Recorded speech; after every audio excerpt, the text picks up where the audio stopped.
दोस्तों, मार्गदर्शन पे आपका बहुत बहुत स्वागत है। दोस्तों, आज मैं बात करूंगी रूप चतुर्दशी के बारे में कि रूप चतुर्दशी के दिन किस प्रकार स्नान करने से रूप सौंदर्य की प्राप्ति होती है और किस प्रकार स्नान करने से मोक्ष की प्राप्ति होती है और किस चीज़ से स्नान करने से अखंड लक्ष्मी की कृपा मिलती है। अब दोस्तों बात कर लेते हैं कि रूप चतुर्दशी या फिर इस चतुर्दशी को आप नरक चतुर्दशी के नाम से भी जानते हैं। दोस्तों, इस दिन स्नान का इतना विशेष महत्व क्यों है? जैसा कि हम सभी जानते हैं कि कार्तिक मास में ब्रह्म मुहूर्त में स्नान करना बहुत अधिक श्रेयकर माना जाता है। दोस्तों, ऐसा भी कहा जाता है कि पद्म पुराण में लिखा हुआ है कि श्री हरि विष्णु का निवास जो है वह कार्तिक महीने में जल में माना जाता है। तो इसीलिए आप लोग जानते हैं ना कि कार्तिक महीने में ब्रह्म मुहूर्त में स्नान करना, तुलसी की पूजा करना, दीपदान करना इत्यादि बहुत अधिक लाभकारी होता है। और इस महीने में विष्णु जी की पूजा करने से माँ लक्ष्मी की कृपा भी जातक पे बरसती रहती है। पर दोस्तों, आज का स्नान जो है वह कुछ विशेष स्नान है। ये अनेक मनोकामनाओं को पूर्ण करने वाला होता है। दोस्तों, अगर कोई कुंवारी कन्या है और उनको लग रहा है कि उनके रूप सौंदर्य की वजह से या उनके काया का मतलब उनके शरीर की वजह से या फिर उनके रंग की वजह से अगर उनकी शादी जो है वह विलम्ब हो रही है, तो फिर उसकी वजह से ज़्यादा दुखी होने वाली बात नहीं है। इस स्नान की ये विशेषता है कि ये स्नान जो है अप्सरा के समान सुंदरता प्रदान करने वाला होता है। दोस्तों, ऐसी कथा भी है कि हिरण्यगर्भ नगर में एक योगी राज रहते थे, महात्मा जी रहते थे। ध्यान से सुनिएगा, तभी से स्नान का महत्व जो है वह जाना जाने लगा। तो योगीराज जो है वो अपनी ध्यान साधना में लीन थे।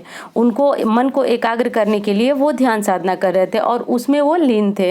लीन रहते हुए उनके शरीर में जो है वह कीड़े लग गए और उनकी त्वचा जो है वो झुलस करके काली हो गई। तो कुछ समय बाद जब योगीराज का ध्यान टूटा तो वो अपने शरीर को, अपनी काया को देख करके काफ़ी दुखी हुए, परेशान हुए। और तब उसी समय नारद जी वहाँ से गुजर रहे थे। तो नारद जी ने उनके दुखी होने का उनसे कारण पूछा। तो ऋषिवर ने जवाब दिया कि हे नारद मुनि, मैं अपने इस बदरंग काया से कुरूपता से बहुत अधिक दुखी हूँ। तो कोई ऐसा उपाय बताएं जिससे मैं अपनी काया को पुनः वापस पा सकूँ और उससे भी सुंदर काया मुझे भगवान विष्णु प्रदान करें। तो दोस्तों, उस पे नारद जी ने जवाब दिया कि कार्तिक महीने की कृष्ण पक्ष की चतुर्थी तिथि को आप पूरे दिन व्रत रहिए और श्री कृष्ण का भी पूजन कीजिए। दोस्तों, जैसा कि हम सभी को पता है कि श्री कृष्ण जी भगवान विष्णु के ही अवतार है, तो फिर आपको इस दिन व्रत रहना होगा और श्री कृष्ण जी की पूजा करना होगा। और पूजा करने के बाद आपको सबसे पहले आपको ब्रह्म मुहूर्त में जगना होगा और स्नान करना होगा उबटन लगा करके। तो इस प्रकार ऋषि राज ने किया और वो जो है अपनी सुंदरता को वापस पा गए। तो तभी से दोस्तों ऐसी परंपरा है, ऐसी भगवान की ऐसी महिमा है कि इस दिन जो भी स्नान करता है उसको लक्ष्मी की प्राप्ति होती है, मोक्ष की प्राप्ति होती है और रूप सौंदर्य की प्राप्ति होती है। बस कुछ विशेष अलग अलग चीजें हैं जिन्हें जल में मिलाकर स्नान करने से अलग अलग मनोकामनाओं की पूर्ति होती है।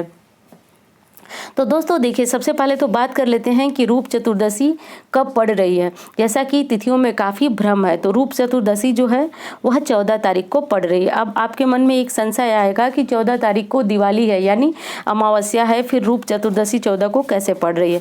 तो ध्यान दीजिएगा तिथियों पर एक बार। देखिए, 13 नवंबर को जबकि हम धनतेरस मना रहे हैं, तो 13 नवंबर को 5:59 पर चतुर्दशी तिथि जो है वह लग रही है। 13 नवंबर की शाम 5:59 के बाद चतुर्दशी तिथि लग रही है।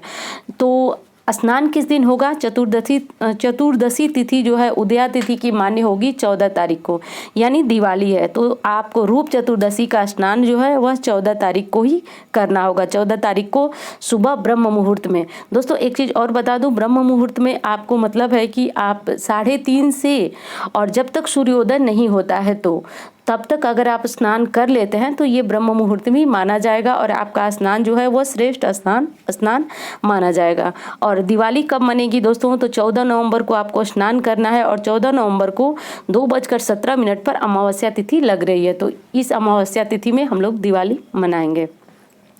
अब दोस्तों बात कर लेते हैं कि रूप सौंदर्य को निखारने के लिए आज के दिन क्या विशेष करके स्नान करना चाहिए, जल में क्या मिलाना चाहिए जिससे रूप सौंदर्य में वृद्धि होती है।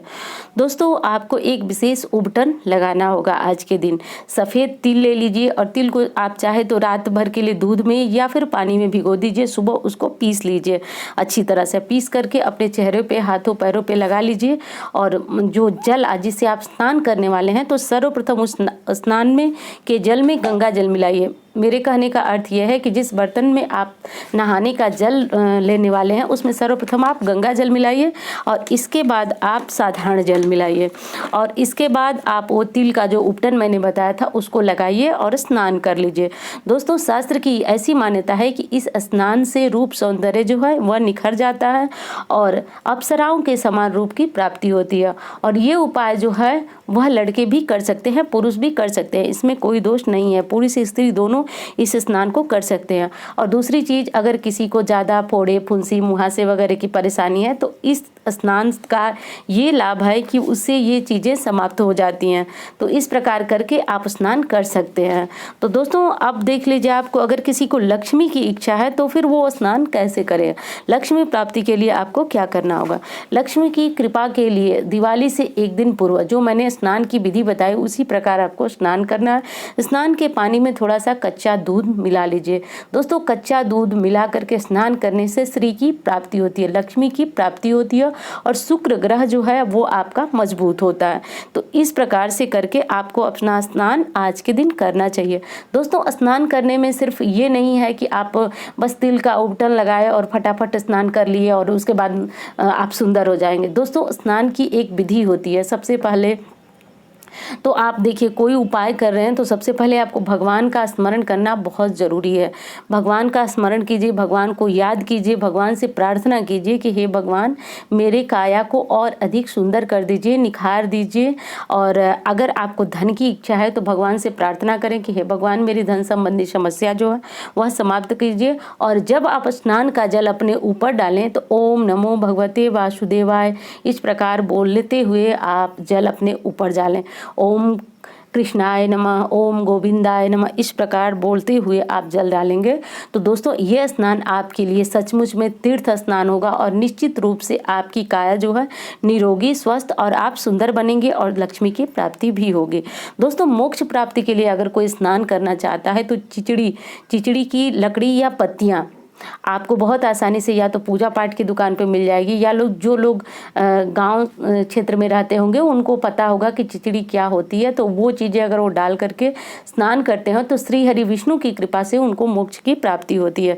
तो दोस्तों इस स्नान की ऐसी विशेषता है। तो उम्मीद करती हूँ दोस्तों वीडियो आपको बहुत पसंद आई होगी। मिलती हूँ इसी तरह की वीडियो के साथ। धन्यवाद।